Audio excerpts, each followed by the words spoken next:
Selamat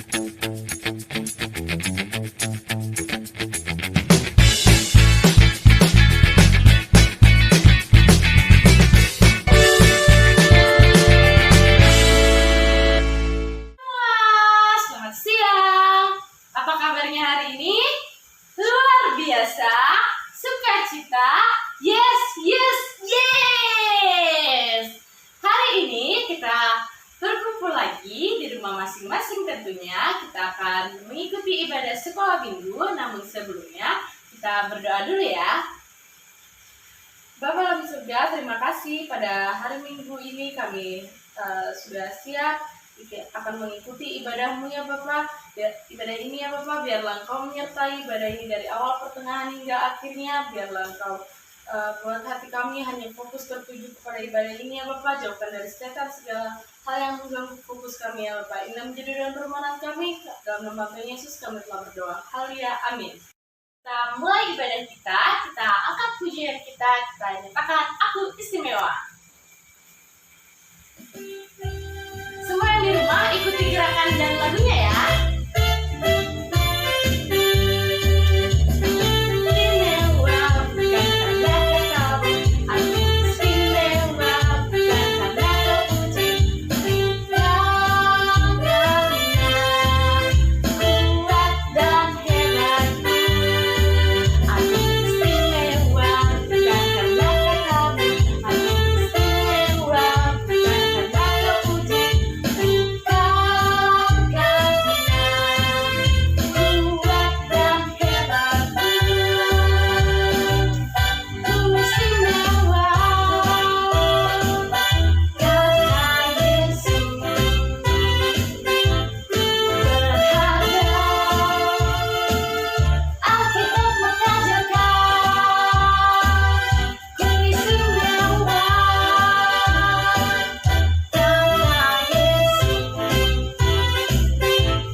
Persembahan dimasukkan ke dalam amplop atau dikirim melalui rekening di bawah ini ya. Kita naikkan pujian kita setinggi-tingginya langit.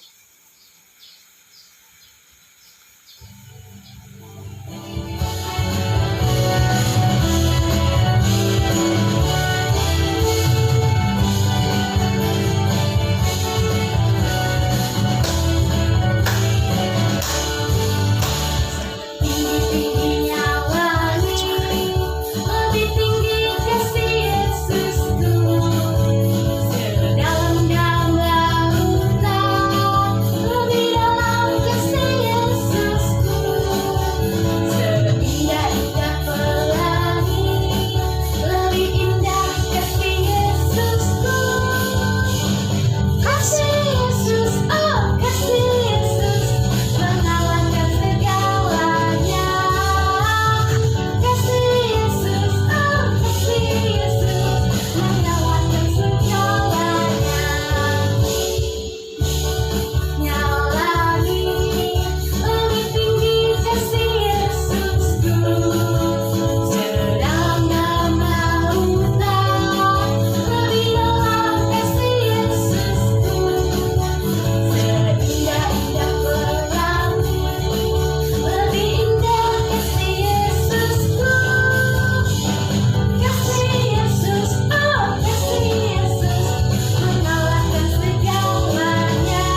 Tuhan Yesus, terima kasih pada hari ini kami telah mengumpulkan persembahan kami. Biarlah apa yang telah kami kumpulkan ini bisa menjadi harum bagi nama-Mu ya Bapa. Engkau berkati majelis-majelis yang mengurus semua persembahan ini, biarlah bisa menjadi terbaik untukmu saja ya Bapa. Dengan menjadi firman kami dalam nama Tuhan Yesus kami telah berdoa. Haleluya. Amin. Teman-teman, saatnya kita akan mendengarkan sebagian firman Tuhan. Teman-teman dipersilakan duduk manis, kita angkat pujian kita, Bapakku datang padamu.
Sekalian, ketemu lagi kita dalam acara video online. Hari ini kita kembali berkumpul dalam rangka memuji memuliakan nama Tuhan.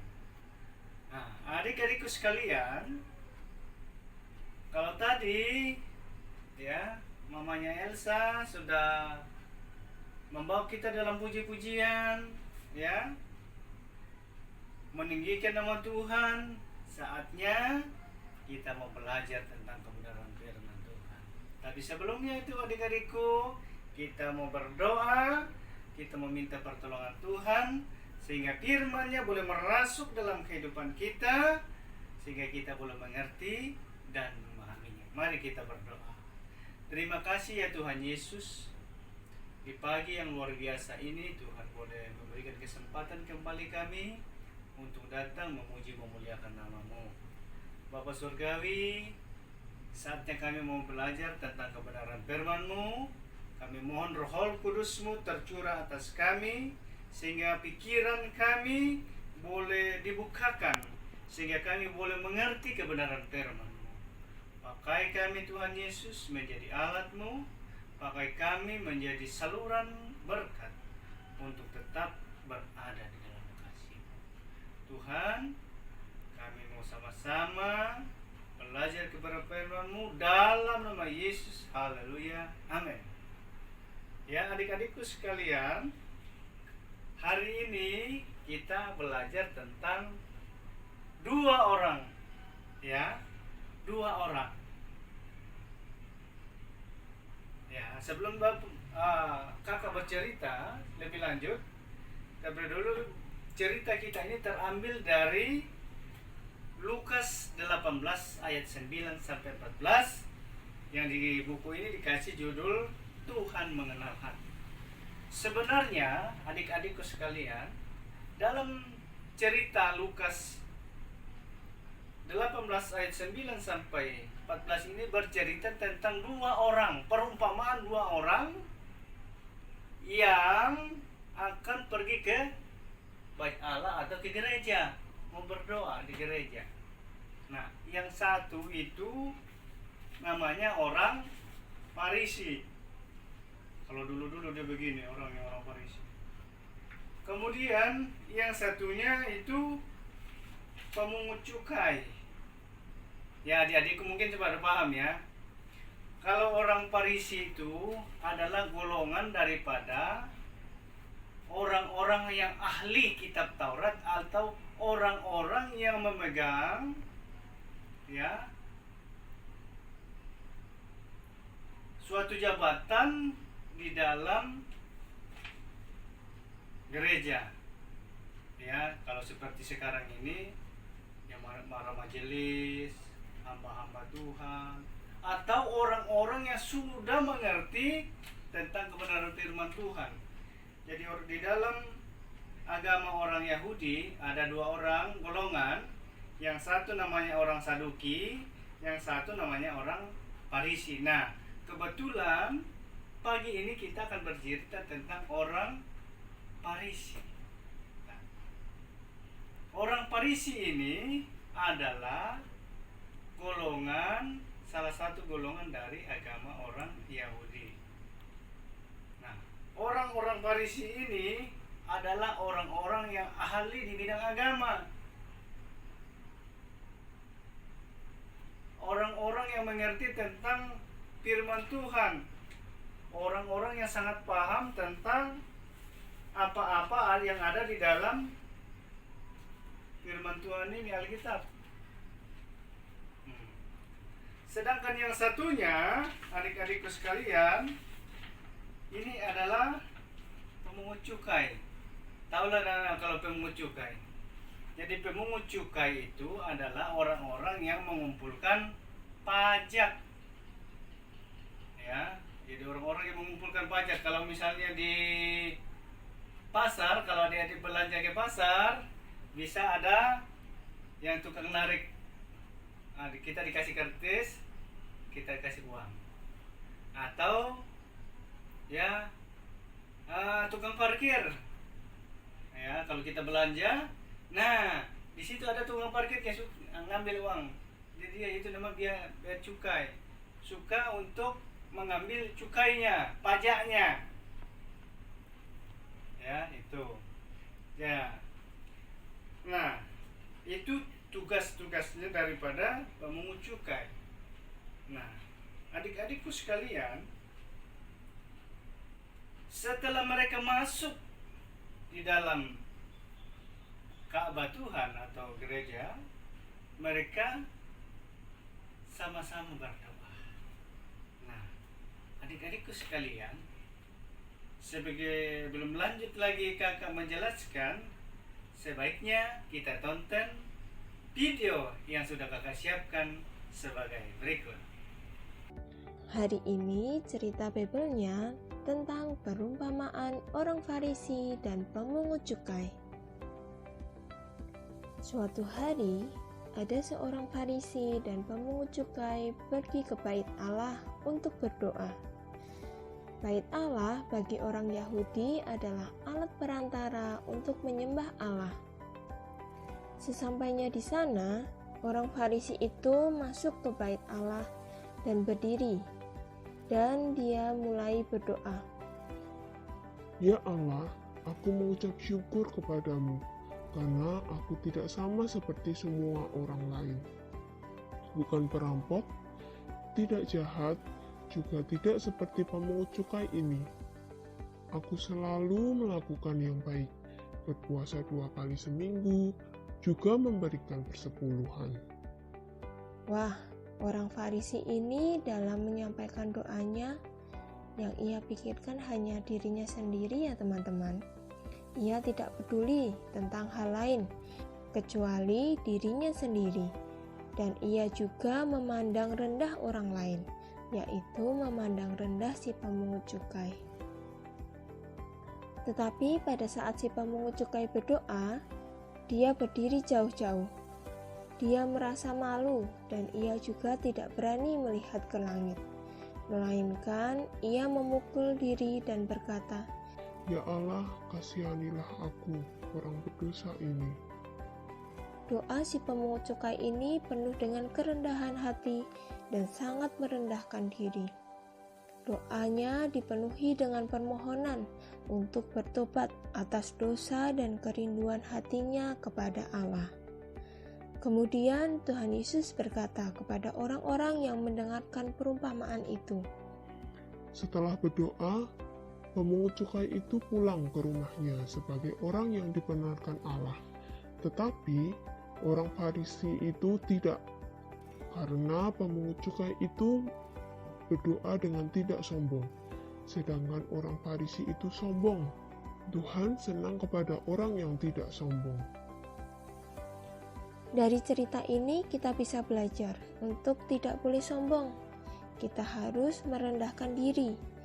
Sebab barang siapa meninggikan diri, ia akan direndahkan.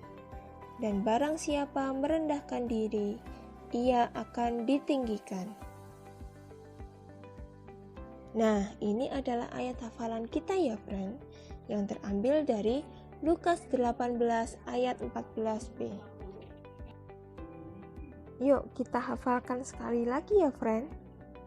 Lukas 18 ayat 14b. Sebab barang siapa meninggikan diri, ia akan direndahkan. Dan barang siapa merendahkan diri, ia akan ditinggikan. Nah, sudah hafal belum friend? Dihafalin terus ya. Bebel pada hari ini cukup sekian dulu ya friend. Tetap semangat. Dadah. Yang membedakan antara orang Farisi tadi dan pemungut cukai. Ya. Nah, kalau pemungut cukai sadar dia masuk mau berdoa, dia itu masuk langsung ke depan. Karena orang Farisi ini suka dipuji-puji, suka menonjolkan diri. Itu sifat orang Farisi.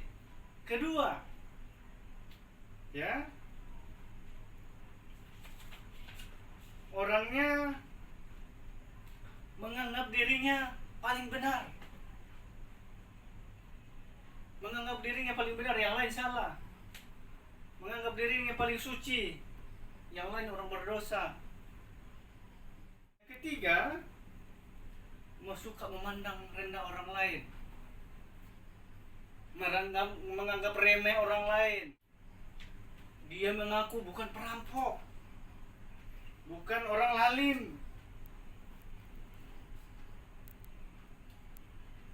Dia berpuasa 2 kali seminggu, memberikan perpuluhannya. Jadi orang-orang ini,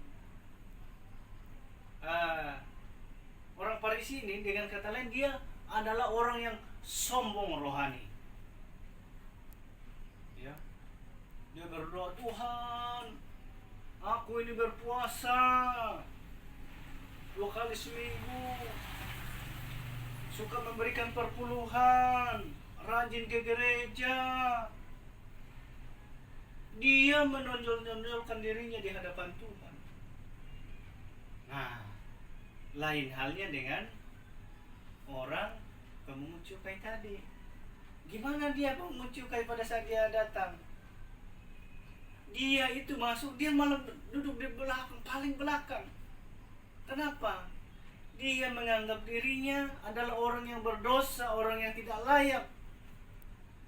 Bahkan dia sempat menepuk badannya, Tuhan, aku sangat tidak layak, aku orang berdosa. Dikatakan orang pemungut cukai tadi, dia katakan, tetapi pemungut cukai itu berdiri jauh-jauh, bahkan ia tidak berani menengadah ke langit, melainkan ia memukul diri dan berkata, "Ya Allah, kasihanilah aku orang berdosa ini." Dia sampai merendahkan diri. Adik-adikku sekalian, doa seperti inilah, ya, cara inilah yang diinginkan Tuhan Yesus. Jadi kalau adik-adikku sekalian mau berdoa, tutup mata, lipat tangan, berdoa dengan penuh kerendahan hati, ya. Jangan boleh sombong, Tuhan aku ini, jangan. Tapi kita merendahkan diri ke hadapan Tuhan, ya, seperti orang Farisi ini. Itulah sikap doa kita. Saya percaya setelah kita menyaksikan sama-sama video tadi, adik-adik akan mengerti bagaimana kita bersikap berdoa kepada Tuhan, ya. Jadi orang yang menonjolkan diri, orang yang menganggap orang lain rendah, merendahkan orang lain, orang yang angkuh, ya, itu doanya tidak diterima Tuhan. Tapi doa yang diterima Tuhan adalah orang yang merendahkan diri, menyerahkan ke hidupannya hanya kepada Tuhan. Jadi itulah yang bisa saya sampaikan. Semoga adik-adikku boleh mengerti tentang hal berdoa kepada Tuhan. Puji Tuhan. Sebagai ayat hafalan buat kita semua dalam minggu ini, kita ambil dari di sini Amsal 29 ayat 23 yang berkata demikian, keangkuhan merendahkan orang, tetapi orang yang rendah hati menerima pujian. Jadi sekian, puji Tuhan. Baiklah adik-adikku sekalian, sebelum kita kembali ke rumah kita masing-masing, terlebih dahulu kita akan berdoa. Terima kasih ya Tuhan Yesus atas kebenaran firman-Mu yang sama-sama sudah kami dengarkan. Biarlah firman-Mu tadi Tuhan merasuk dalam kehidupan kami, menguatkan kami, membuat kami semakin hari semakin mengerti kebenaran firman-Mu. Ajar kami seperti cara-cara orang mengucut cukai tadi, kalau berdoa harus merendahkan diri, mengatakan hanya karena belas kasihan-Mu kami boleh ada. Dan biarlah doa orang Farisi tadi dijauhkan daripada kami, sehingga kami senantiasa hanya berserah diri ke dalam tangan-Mu. Lewat kesempatan yang indah juga ini kami berdoa buat seluruh pelayan-pelayan yang mengambil bagian pada saat ini, mulai dari pemusik, pembawa acara, WL, ya, sampai dengan membaca kebenaran firman Tuhan. Biarlah semuanya itu boleh menyenangkan akan Tuhan dan juga para pembawa kuesioner. Berkati kami semua Tuhan, eratkan kami semua sehingga kami boleh bersinergi satu dengan yang lain untuk sama-sama membangun iman anak-anak kami, membangun kekeluargaan yang ada ini hanya untuk kemuliaan kebesaran nama Tuhan. Terima kasih Bapak, terima kasih. Berkati seluruh program-program sekolah minggu, berkati para pengurus sekolah minggu, sehingga program-program yang sudah disusun boleh berjalan dengan baik. Berkati seluruh anak sekolah minggu Tuhan, yang dalam minggu-minggu ini akan menghadapi ujian kenaikan kelas. Dan juga Tuhan, mereka nantinya kami berdoa secara khusus supaya roh hikmat surgawi tercurah buat mereka semua, sehingga mereka boleh mengerjakan tugas dengan baik dan menghasilkan nilai yang luar biasa. Terima kasih Tuhan Yesus, terima kasih. Sekali lagi kami mohon Tuhan, curahkan roh hikmat surgawi kepada anak-anak-Mu, sehingga mereka Tuhan mendapatkan nilai yang terbaik. Terima kasih Bapak, terima kasih. Inilah doa permohonan kami yang kami bawa dan kami alaskan hanya di dalam nama Tuhan Yesus. Haleluya. Amin. Adik-adik, waktunya permainan. Yeay! Baik adik-adik, kakak punya 3 pertanyaan. Pertanyaan pertama, kenapa doa orang Farisi tidak dibenarkan oleh Allah? Pertanyaan kedua, dari firman Tuhan tadi, menurut adik-adik, siapa di antara kedua orang tersebut yang mengucapkan doanya dengan rendah hati? Pertanyaan ketiga, berikan 2 contoh sikap yang benar saat kita berdoa. Jawabannya dikirim ke nomor WA di bawah ini ya. 4 orang tercepat dan benar akan menjadi pemenangnya. Ditunggu. Bye-bye. Hai, shalom teman-teman. Berikut ini adalah jawaban kuis Stand for Christ minggu lalu. 5 perbedaan pada gambar yang diberikan minggu lalu untuk kuis kita. Ya, pemenang kuisnya tidak ada karena tidak ada yang kirim jawaban. Well, selamat mengikuti kuis hari ini teman-teman. Semangat!